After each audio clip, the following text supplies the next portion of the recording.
And on the 8th day, God looked down on his planned paradise and said, I need a caretaker. So God made a farmer.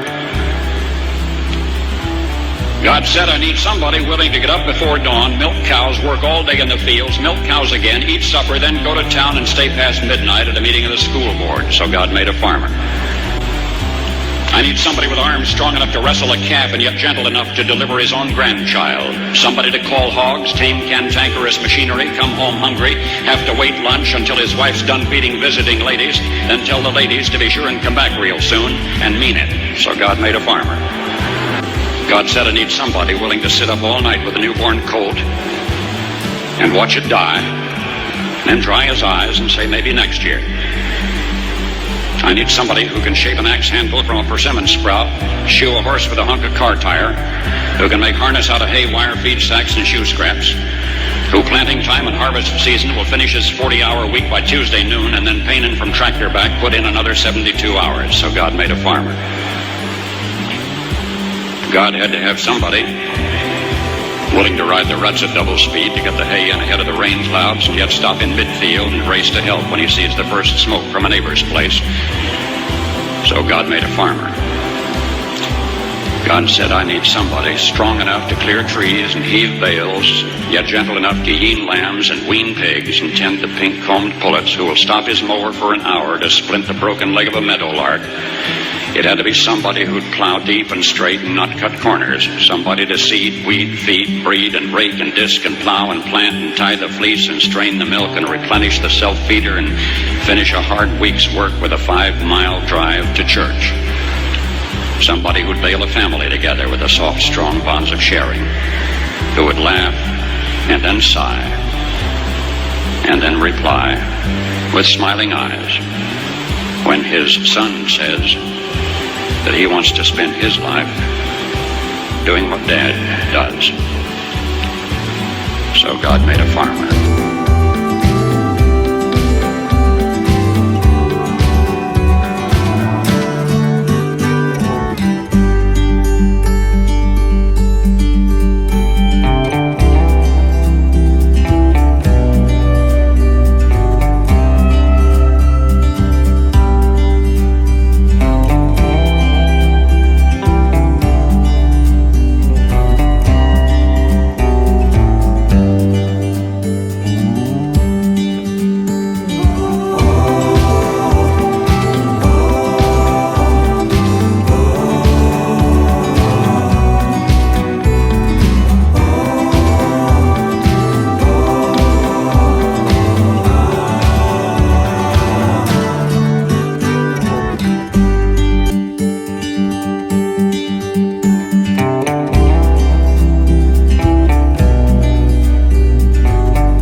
Someone willing to get up before dawn, feed the farmer, work all day in town, come home and work alongside her farmer, make supper, then go to town and stay past midnight at a meeting of the school board.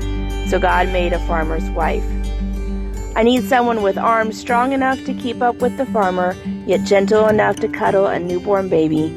Someone to run parts, help in the fields, move trucks, deliver meals, look the farmer in the eyes and tell him, I love you and the life we've built, and mean it. So God made a farmer's wife. God said, I need somebody willing to sit up all night with their newborn baby and raise him right. I need somebody who can use a wrench and know where to find it, doesn't mind getting dirty, who can remove stains and keep a house clean, and who, planting time and harvest season, will finish her 40-hour week by Tuesday noon, then herding from her town job, take care of the kids and field work, put in another 72 hours. So God made a farmer's wife. God had to have somebody willing to cancel appointments and change plans and be ready in a minute's notice, and yet will never stop and complain about this way of life. So God made a farmer's wife. God said, I need somebody strong enough to clean out bins and heat bales, yet gentle enough to raise kids and bottle feed calves and tend to the house, who will drive the tractor and pray to God about the weather. It had to be somebody who'd be able to handle the house and field work and not cut corners. Somebody to seed, weed, feed, breathe, and wash and dry and cook and clean, and remember scheduled events.